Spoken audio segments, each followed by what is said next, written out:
Of that epoch known by the Nemedian chroniclers as the pre-cataclysmic age, little is known except the latter part, and that is veiled in the mists of legendary. Known history begins with the waning of the pre-cataclysmic civilization, dominated by the kingdoms of Camelia, Volusia, Verulia, Gronder, Thule, and Comoria. These peoples spoke a similar language, arguing a common origin. There were other kingdoms, equally civilized, but inhabited by different and apparently older races. The barbarians of that age were the Picts, who lived on islands far out on the Western Ocean, the Atlanteans, who dwelt on a small continent between the Pictish Islands and the main, or Thurian continent, and the Lemurians, who inhabited a chain of large islands in the Eastern Hemisphere. There were vast regions of unexplored land. The civilized kingdoms, though enormous in extent, occupied a comparatively small portion of the whole planet. Volusia was the westernmost kingdom of the Thurian continent, Gronder the easternmost, east of Gronder, whose people were less highly cultured than those of their kindred kingdoms, stretched a wild and barren expanse of deserts. Among the less arid stretches of desert, in the jungles, and among the mountains, lived scattered clans and tribes of primitive savages. Far to the south there was a mysterious civilization, unconnected with the Thurian culture, and apparently pre-human in its nature. On the far eastern shores of the continent there lived another race, human, but mysterious and non-Thurian, with which the Lemurians from time to time came in contact. They apparently came from a shadowy and nameless continent lying somewhere east of the Lemurian islands. The Thurian civilization was crumbling. Their armies were composed largely of barbarian mercenaries. Picts, Atlanteans, and Lemurians were their generals, their statesmen, often their kings. Of the bickerings of the kingdoms, and the wars between Volusia and Comoria, as well as the conquests by which the Atlanteans founded a kingdom on the mainland, there were more legends than accurate history. Then the cataclysm rocked the world. Atlantis and Lemuria sank, and the Pictish Islands were heaved up to form the mountain peaks of a new continent. Sections of the Thurian continent vanished under the waves, or sinking, formed great inland lakes and seas. Volcanoes broke forth, and terrific earthquakes shook down the shining cities of the empires. Whole nations were blotted out. The barbarians fared a little better than the civilized races. The inhabitants of the Pictish Islands were destroyed, but a great colony of them, settled among the mountains of Volusia's southern frontier to serve as a buffer against foreign invasion, was untouched. The continental kingdom of the Atlanteans likewise escaped the common ruin, and to it came thousands of their tribesmen in ships from the sinking land. Many Lemurians escaped to the eastern coast of the Thurian continent, which was comparatively untouched. There they were enslaved by the ancient race which already dwelt there, and their history, for thousands of years, is a history of brutal servitude. In the western part of the continent, changing conditions created strange forms of plant and animal life. Thick jungles covered the plains, great rivers cut their roads to the sea, wild mountains were heaved up, and lakes covered the ruins of old cities and fertile valleys. To the continental kingdom of the Atlanteans, from sunken areas, swarmed myriads of beasts and savages, ape-men and apes. Forced to battle continually for their lives, they yet managed to retain vestiges of their former state of highly advanced barbarism. Robbed of metals and ores, they became workers in stone like their distant ancestors, and had attained a real artistic level when their struggling culture came into contact with the powerful Pictish nation. The Picts had also reverted to flint, but had advanced more rapidly in the matter of population and war science. They had none of the Atlanteans' artistic nature. They were a ruder, more practical, more prolific race. They left no pictures painted or carved on ivory, as did their enemies, but they left remarkably efficient flint weapons in plenty.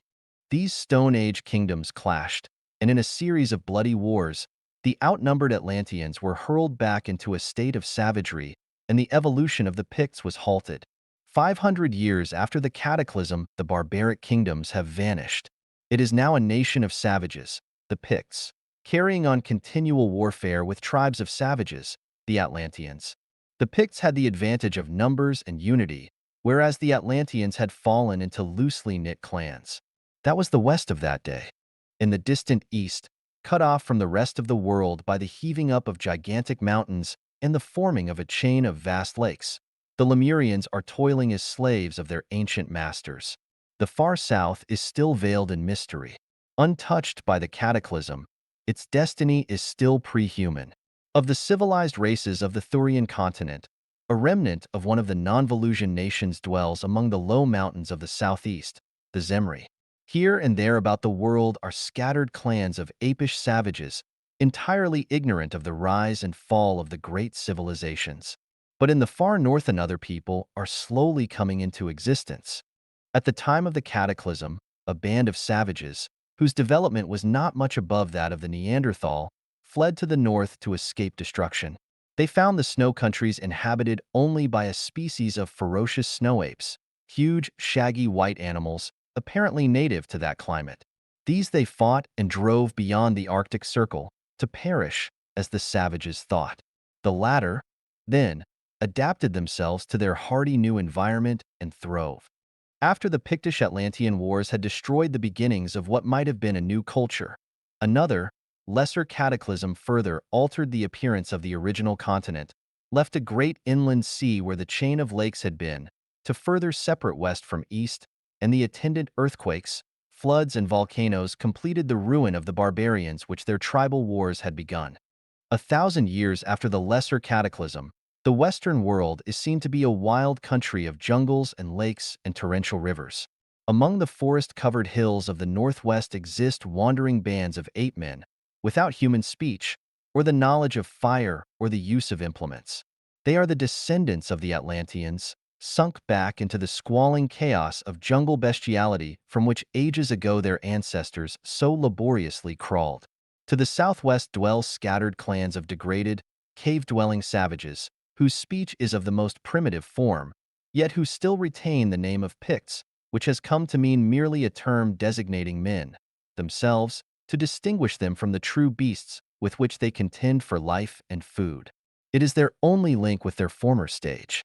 Neither the squalid Picts nor the apish Atlanteans have any contact with other tribes or peoples. Far to the east, the Lemurians, leveled almost to a bestial plane themselves by the brutishness of their slavery, have risen and destroyed their masters. They are savages stalking among the ruins of a strange civilization. The survivors of that civilization, who have escaped the fury of their slaves, have come westward. They fall upon that mysterious pre-human kingdom of the south and overthrow it, substituting their own culture, modified by contact with the older one. The newer kingdom is called Stygia, and remnants of the older nation seem to have survived, and even been worshipped, after the race as a whole had been destroyed. Here and there in the world small groups of savages are showing signs of an upward trend. These are scattered and unclassified. But in the north, the tribes are growing. These people are called Hyborians or Hybori. Their god was Bori, some great chief, whom legend made even more ancient as the king who led them into the north, in the days of the great cataclysm, which the tribes remember only in distorted folklore. They have spread over the north and are pushing southward in leisurely treks. So far, they have not come in contact with any other races. Their wars have been with one another. 1,500 years in the North Country have made them a tall, tawny-haired, gray-eyed race, vigorous and warlike, and already exhibiting a well-defined artistry and poetism of nature. They still live mostly by the hunt, but the southern tribes have been raising cattle for some centuries.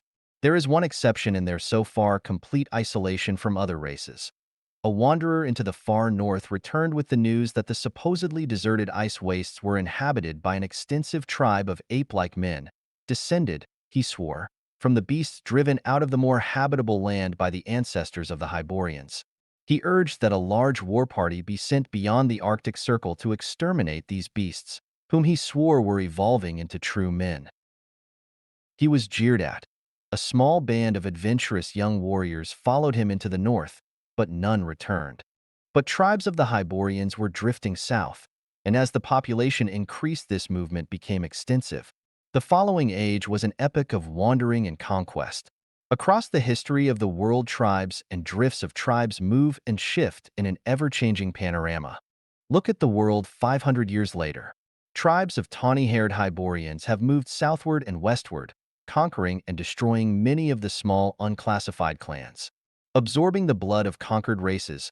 Already the descendants of the older drifts have begun to show modified racial traits, and these mixed races are attacked fiercely by new, purer-blooded drifts and swept before them, as a broom sweeps debris impartially, to become even more mixed and mingled in the tangled debris of races and tagons of races. As yet the conquerors have not come in contact with the older races. To the southeast, the descendants of the Zemri, given impetus by new blood resulting from admixture with some unclassified tribe, are beginning to seek to revive some faint shadow of their ancient culture. To the west, the apish Atlanteans are beginning the long climb upward. They have completed the cycle of existence. They have long forgotten their former existence as men. Unaware of any other former state, they are starting the climb unhelped and unhindered by human memories. To the south of them, the Picts remain savages, apparently defying the laws of nature by neither progressing nor retrogressing. Far to the south dreams the ancient mysterious kingdom of Stygia. On its eastern borders wander clans of nomadic savages, already known as the Sons of Shem. Next to the Picts, in the broad valley of Zing, protected by great mountains, a nameless band of primitives, tentatively classified as akin to the Shemites, has evolved an advanced agricultural system and existence. Another factor has added to the impetus of Hyborian drift. A tribe of that race has discovered the use of stone in building, and the first Hyborian kingdom has come into being, the rude and barbaric kingdom of Hyperborea, which had its beginning in a crude fortress of boulders heaped to repel tribal attack. The people of this tribe soon abandoned their horsehide tents for stone houses, crudely but mightily built, and thus protected, they grew strong. There are few more dramatic events in history than the rise of the rude, fierce kingdom of Hyperborea, whose people turned abruptly from their nomadic life to rear dwellings of naked stone, surrounded by cyclopean walls. A race scarcely emerged from the polished Stone Age, who had, by a freak of chance, learned the first rude principles of architecture. The rise of this kingdom drove forth many other tribes, for, defeated in the war, or refusing to become tributary to their castle-dwelling kinsmen, many clans set forth on long treks that took them halfway around the world.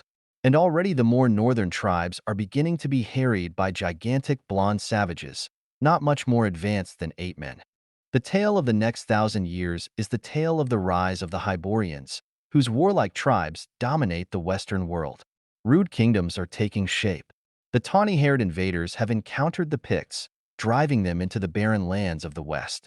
To the northwest, the descendants of the Atlanteans, climbing unaided from ape-dom into primitive savagery, have not yet met the conquerors. Far to the east, the Lemurians are evolving a strange, semi-civilization of their own. To the south, the Hyborians have founded the kingdom of Koth, on the borders of those pastoral countries known as the lands of Shem, and the savages of those lands, partly through contact with the Hyborians, partly through contact with the Stygians who have ravaged them for centuries, are emerging from barbarism. The blonde savages of the far north have grown in power and numbers so that the northern Hyborian tribes move southward, driving their kindred clans before them. The ancient kingdom of Hyperborea is overthrown by one of these northern tribes, which, however, retains the old name. Southeast of Hyperborea, a kingdom of the Zemri has come into being, under the name of Zamora. To the southwest, a tribe of Picts have invaded the fertile valley of Zing, conquered the agricultural people there, and settled among them. This mixed race was in turn conquered later by a roving tribe of Hybori, and from these mingled elements came the kingdom of Zingara. 500 years later, the kingdoms of the world are clearly defined. The kingdoms of the Hyborians, Aquilonia, Nemedia, Brithunia, Hyperborea, Koth, Ophir, Argos, Corinthia, and one known as the Border Kingdom, dominate the Western world. Zamora lies to the east, and Zingara to the southwest of these kingdoms. People alike in darkness of complexion and exotic habits, but otherwise unrelated. Far to the south sleeps Stygia, untouched by foreign invasion, but the peoples of Shem have exchanged the Stygian yoke for the less galling one of Koth. The dusky masters have been driven south of the great river Styx, Nilus, or Nile, which, flowing north from the shadowy hinterlands, turns almost at right angles and flows almost due west through the pastoral meadowlands of Shem to empty into the Great Sea. North of Aquilonia, the westernmost Hyborian kingdom, are the Cimmerians, ferocious savages, untamed by the invaders, but advancing rapidly because of contact with them. They are the descendants of the Atlanteans, now progressing more steadily than their old enemies the Picts, who dwell in the wilderness west of Aquilonia. Another 5 centuries and the Hybori peoples are the possessors of a civilization so virile that contact with it virtually snatched out of the wallow of savagery such tribes as it touched. The most powerful kingdom is Aquilonia, but others vie with it in strength and mixed race. The nearest to the ancient rootstock are the Gundermen of Gunderland, a northern province of Aquilonia, but this mixing has not weakened the race. They are supreme in the Western world, though the barbarians of the wastelands are growing in strength.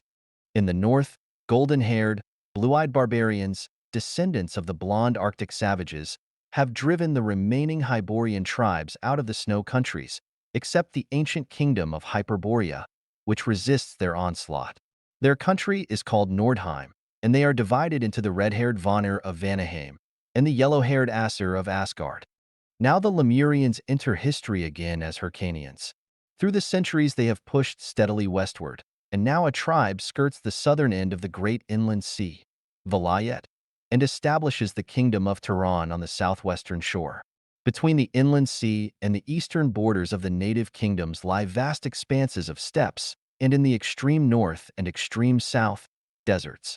The non-Hyrcanian dwellers of these territories are scattered and pastoral, unclassified in the north, Shemitish in the south, aboriginal, with a thin strain of Hyborian blood from wandering conquerors.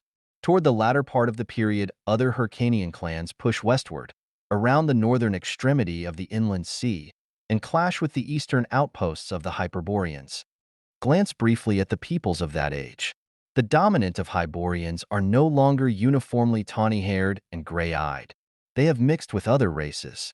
There is a strong Shemitish, even a Stygian strain among the peoples of Koth, and to a lesser extent, of Argos, while in the case of the latter, admixture with the Zingerans has been more extensive than with the Shemites.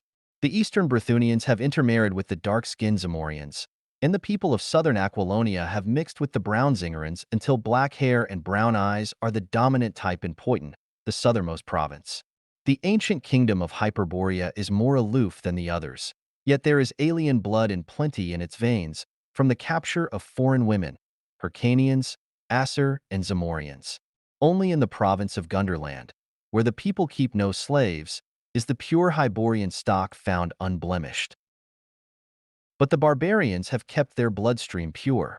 The Cimmerians are tall and powerful, with dark hair and blue or gray eyes. The people of Nordheim are of similar build, but with white skins, blue eyes, and golden or red hair.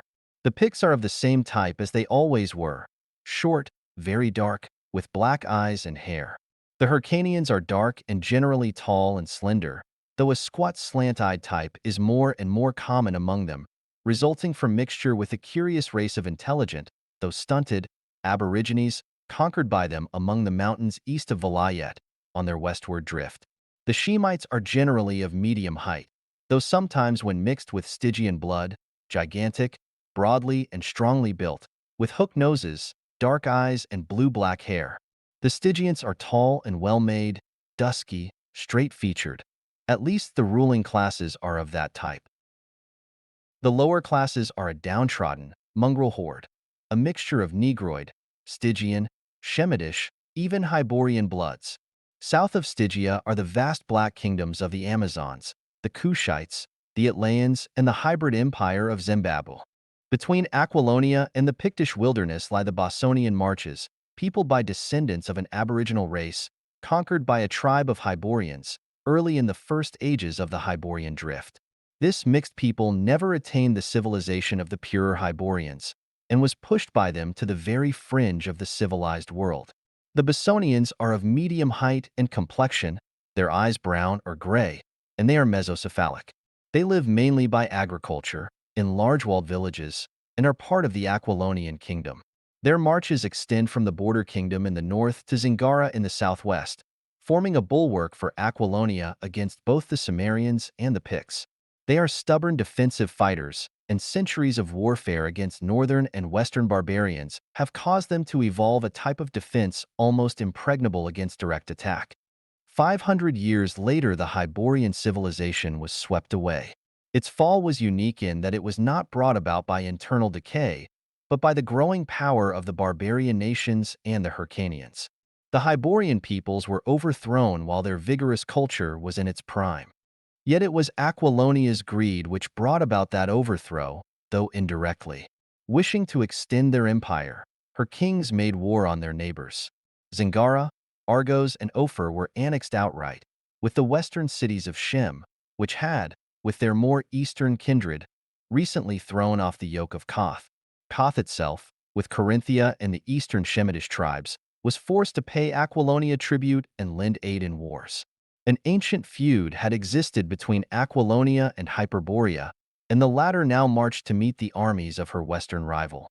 The plains of the border kingdom were the scene of a great and savage battle, in which the northern hosts were utterly defeated and retreated into their snowy fastnesses, whither the victorious Aquilonians did not pursue them. Nemedia, which had successfully resisted the western kingdom for centuries, now drew Brithunia and Zamora, and secretly Koth, into an alliance which bade fair to crush the rising empire.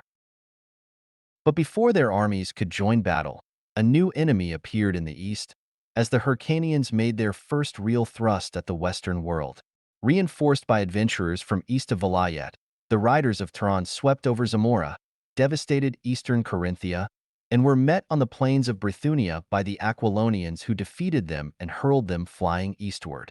But the back of the alliance was broken, and Nemedia took the defensive in future wars, aided occasionally by Brithunia and Hyperborea, and, secretly, as usual, by Koth. This defeat of the Hyrcanians showed the nations the real power of the Western Kingdom, whose splendid armies were augmented by mercenaries, many of them recruited among the alien Zingarans, and the barbaric Picts and Shemites. Zamora was reconquered from the Hyrcanians, but the people discovered that they had merely exchanged an eastern master for a western master. Aquilonian soldiers were quartered there, not only to protect the ravaged country, but also to keep the people in subjection. The Hyrcanians were not convinced. 3 more invasions burst upon the Zamorian borders and the lands of Shem, and were hurled back by the Aquilonians, though the Turanian armies grew larger as hordes of steel-clad riders rode out of the east, skirting the southern extremity of the inland sea.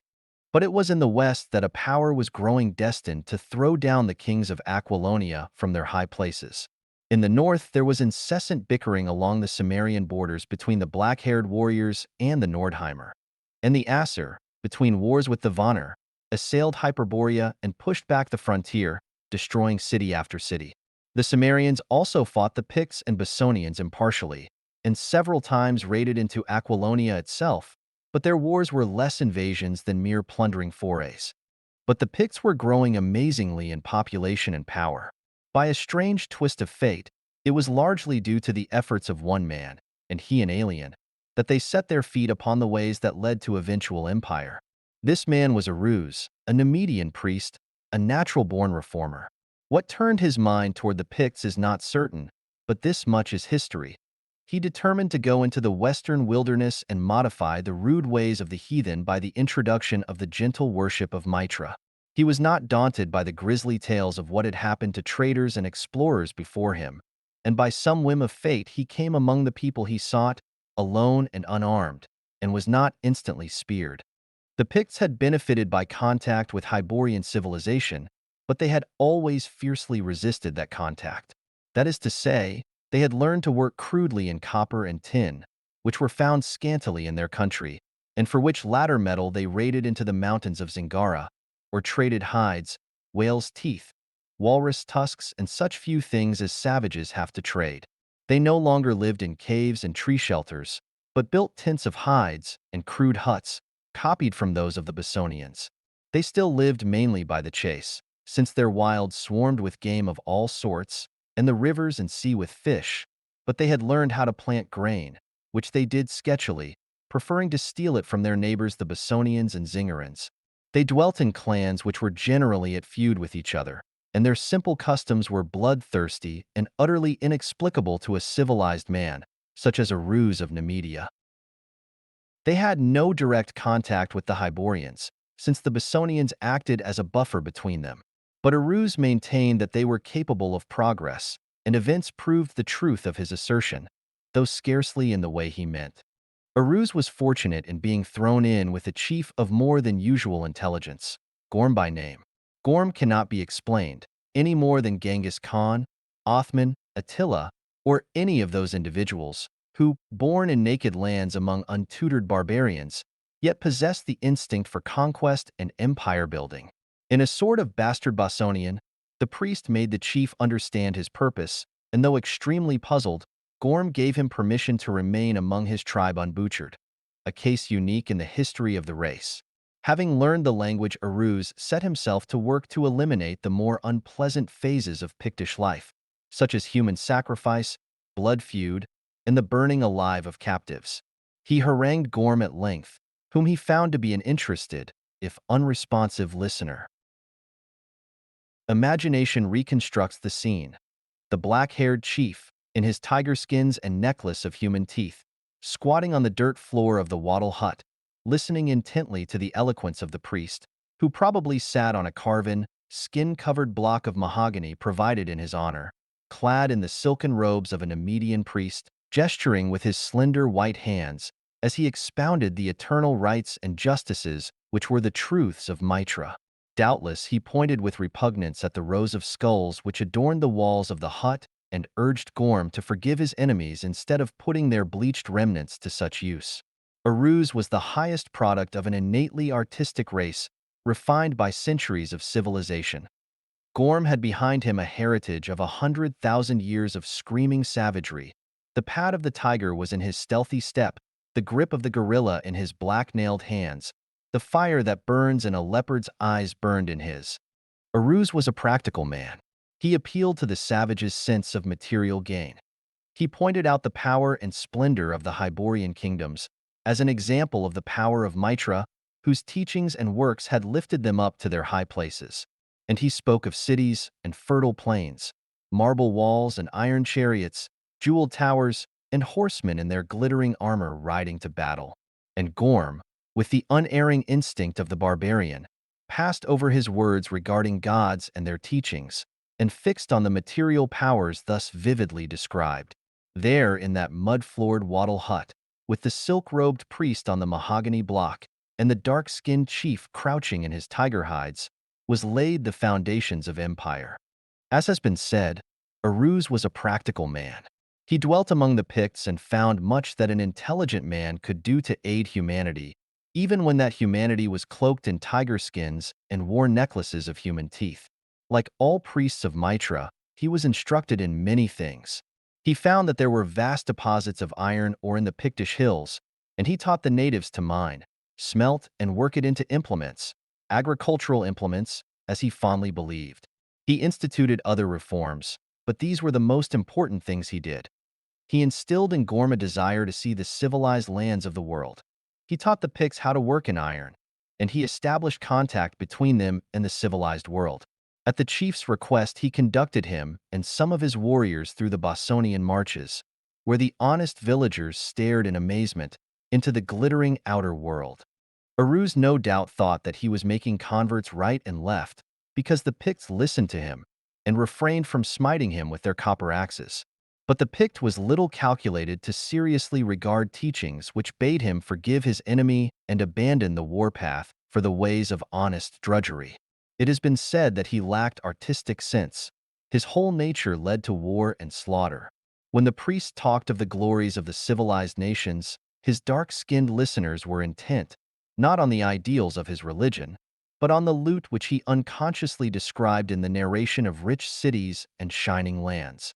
When he told how Mitra aided certain kings to overcome their enemies, they paid scant heed to the miracles of Mitra, but they hung on the description of battle lines, mounted knights, and maneuvers of archers and spearmen. They hearkened with keen dark eyes and inscrutable countenances, and they went their ways without comment, and heeded with flattering intentness his instructions as to the working of iron and kindred arts. Before his coming they had filched steel weapons and armor from the Bosonians and Zingerans, or had hammered out their own crude arms from copper and bronze. Now a new world opened to them, and the clang of sledges re-echoed throughout the land. And Gorm, by virtue of this new craft, began to assert his dominance over other clans, partly by war, partly by craft and diplomacy, in which latter art he excelled all other barbarians. Picts now came and went freely into Aquilonia, under safe conduct, and they returned with more information as to armor forging and sword-making. More, they entered Aquilonia's mercenary armies, to the unspeakable disgust of the sturdy Bissonians. Aquilonia's kings toyed with the idea of playing the Picts against the Cimmerians, and possibly thus destroying both menaces, but they were too busy with their policies of aggression in the south and east to pay much heed to the vaguely known lands of the west, from which more and more stocky warriors swarmed to take service among the mercenaries. These warriors, their service completed, went back to their wilderness with good ideas of civilized warfare, and that contempt for civilization which arises from familiarity with it. Drums began to beat in the hills, gathering fires smoked on the heights, and savage sword-makers hammered their steel on 1,000 anvils. By intrigues and forays too numerous and devious to enumerate, Gorm became chief of chiefs, the nearest approach to a king the Picts had had in thousands of years. He had waited long. He was past middle age. But now he moved against the frontiers, not in trade, but in war. Aruz saw his mistake too late. He had not touched the soul of the pagan, in which lurked the hard fierceness of all the ages. His persuasive eloquence had not caused a ripple in the Pictish conscience. Gorm wore a corselet of silvered mail now, instead of the tiger skin, but underneath he was unchanged. The everlasting barbarian, unmoved by theology or philosophy, his instincts fixed unerringly on rapine and plunder. The Picts burst on the Bosonian frontiers with fire and sword, not clad in tiger skins and brandishing copper axes as of yore, but in scale mail, wielding weapons of keen steel. As for Aruz, he was brained by a drunken Pict, while making a last effort to undo the work he had unwittingly done. Gorm was not without gratitude. He caused the skull of the slayer to be set on the top of the priest's cairn, and it is one of the grim ironies of the universe that the stones which covered Aruz's body should have been adorned with that last touch of barbarity, above a man to whom violence and blood vengeance were revolting. But the newer weapons and mail were not enough to break the lines. For years, the superior armaments and sturdy courage of the Bissonians held the invaders at bay, aided, when necessary, by imperial Aquilonian troops. During this time, the Hyrcanians came and went, and Zamora was added to the empire. Then treachery from an unexpected source broke the Bosonian lines. Before chronicling this treachery, it might be well to glance briefly at the Aquilonian Empire. Always a rich kingdom, untold wealth had been rolled in by conquest, and sumptuous splendor had taken the place of simple and hardy living. But degeneracy had not yet sapped the kings and the people. Though clad in silks and cloth of gold, they were still a vital, virile race.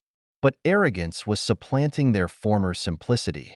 They treated less powerful people with growing contempt, levying more and more tributes on the conquered.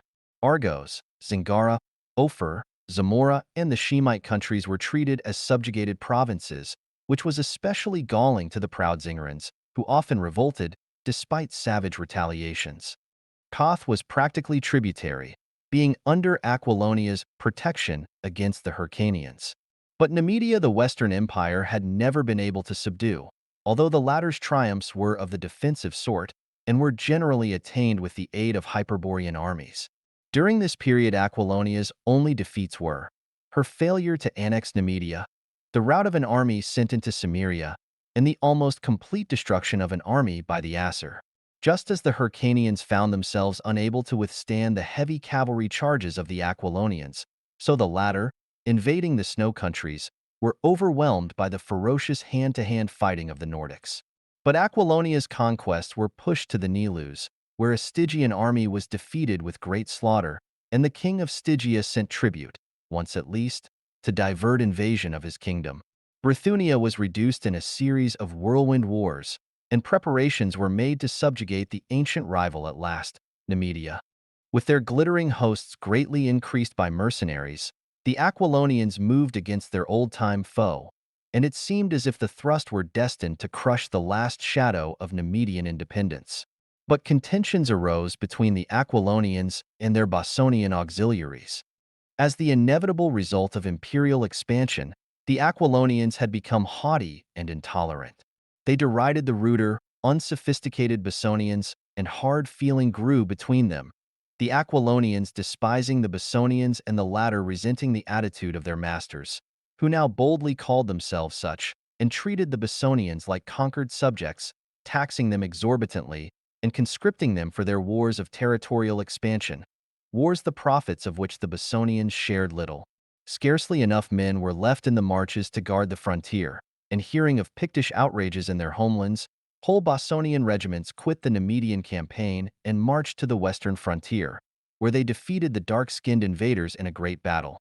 This desertion, however, was the direct cause of Aquilonia's defeat by the desperate Nemedians, and brought down on the Bosonians the cruel wrath of the imperialists, intolerant and short-sighted as imperialists invariably are. Aquilonian regiments were secretly brought to the borders of the marches. The Bosonian chiefs were invited to attend a great conclave, and, in the guise of an expedition against the Picts, bands of savage Shemitish soldiers were quartered among the unsuspecting villagers. The unarmed chiefs were massacred. The Shemites turned on their stunned hosts with torch and sword, and the armored imperial hosts were hurled ruthlessly on the unsuspecting people.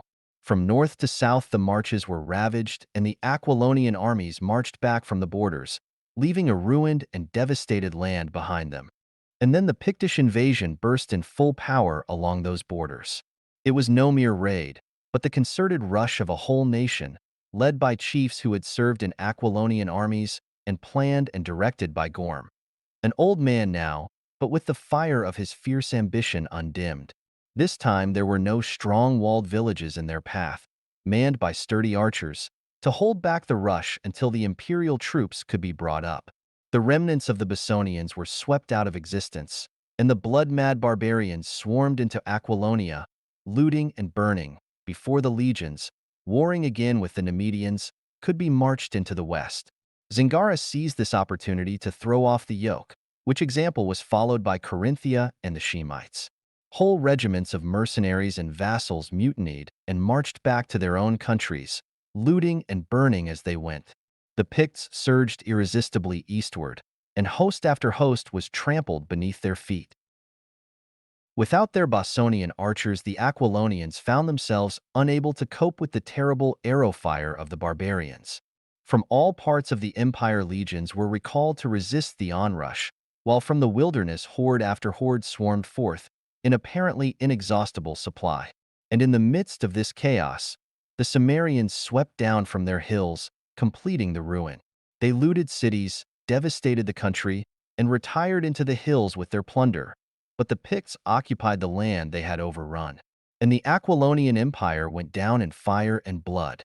Then again the Hyrcanians rode from the blue east. The withdrawal of the imperial legions from Zamora was their incitement. Zamora fell easy prey to their thrusts, and the Hyrcanian king established his capital in the largest city of the country. This invasion was from the ancient Hyrcanian kingdom of Tehran, on the shores of the inland sea, but another, more savage Hyrcanian thrust came from the north. Hosts of steel-clad riders galloped around the northern extremity of the inland sea, traversed the icy deserts, entered the steppes, driving the aborigines before them, and launched themselves against the western kingdoms. These newcomers were not at first allies with the Turanians, but skirmished with them as with the Hyborians. New drifts of eastern warriors bickered and fought, until all were united under a great chief, who came riding from the very shores of the Eastern Ocean. With no Aquilonian armies to oppose them, they were invincible. They swept over and subjugated Bithynia, and devastated southern Hyperborea and Carinthia. They swept into the Cimmerian hills, driving the black-haired barbarians before them. But among the hills, where cavalry was less effectual, the Cimmerians turned on them, and only a disorderly retreat, at the end of a whole day of bloody fighting, saved the Hyrcanian hosts from complete annihilation. While these events had been transpiring, the kingdoms of Shem had conquered their ancient master, Koth, and had been defeated in an attempted invasion of Stygia. But scarcely had they completed their degradation of Koth, when they were overrun by the Hyrcanians, and found themselves subjugated by sterner masters than the Hyborians had ever been. Meanwhile, the Picts had made themselves complete masters of Aquilonia, practically blotting out the inhabitants. They had broken over the borders of Zingara, and thousands of Zingarans, fleeing the slaughter into Argos, threw themselves on the mercy of the westward sweeping Hyrcanians, who settled them in Zamora as subjects.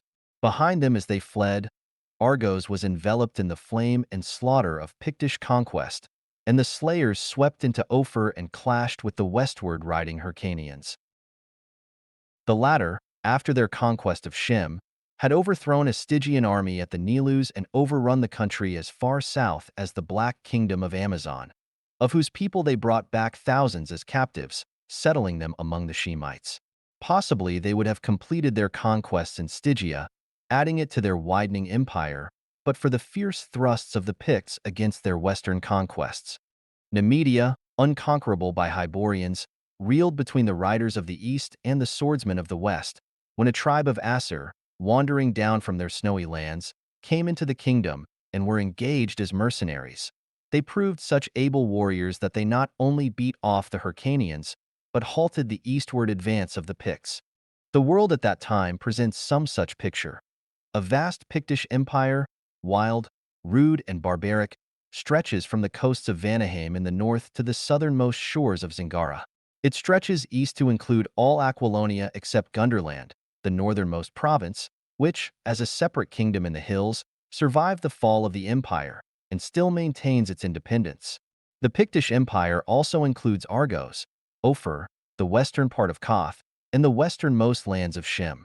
Opposed to this barbaric empire is the empire of the Hyrcanians, of which the northern boundaries are the ravaged lines of Hyperborea, and the southern, the deserts south of the lands of Shem. Zamora, Bithynia, the border kingdom, Corinthia, most of Koth, and all the eastern lands of Shem are included in this empire. The borders of Samaria are intact. Neither Pict nor Hyrcanian has been able to subdue these warlike barbarians.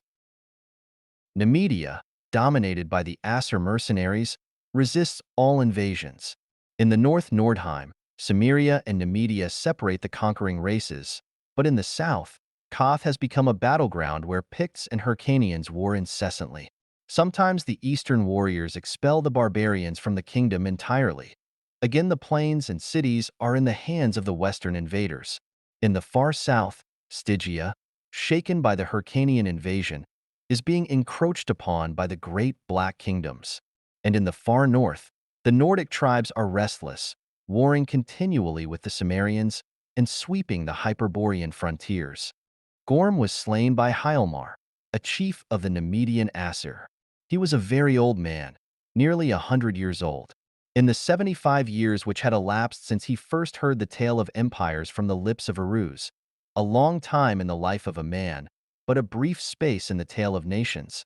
He had welded an empire from straying savage clans. He had overthrown a civilization.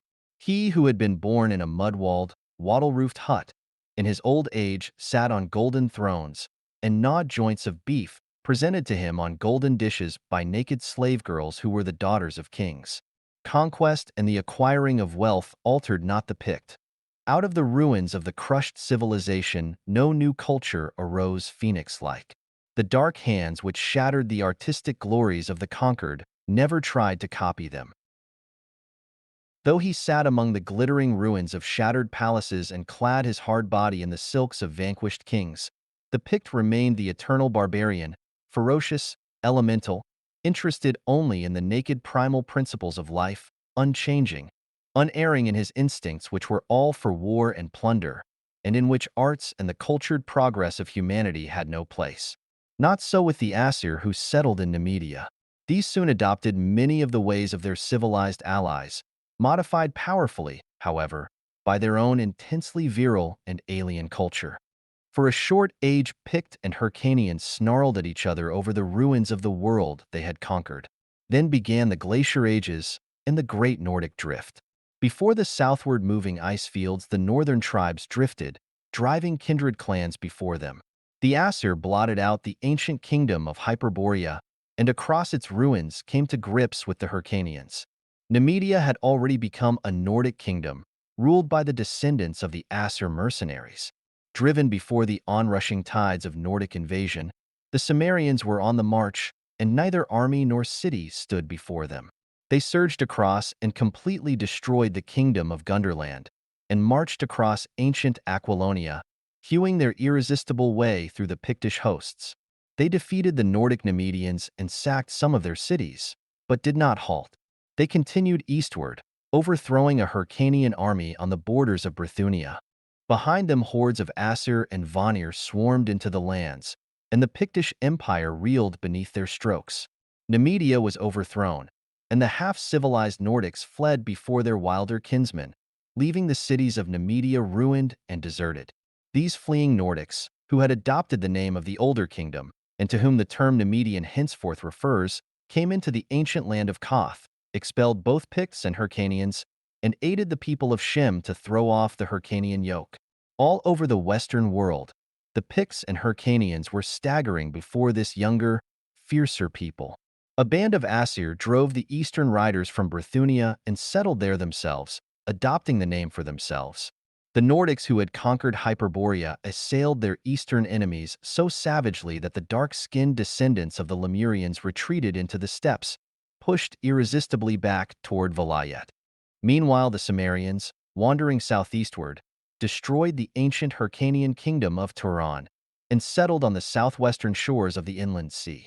The power of the eastern conquerors was broken.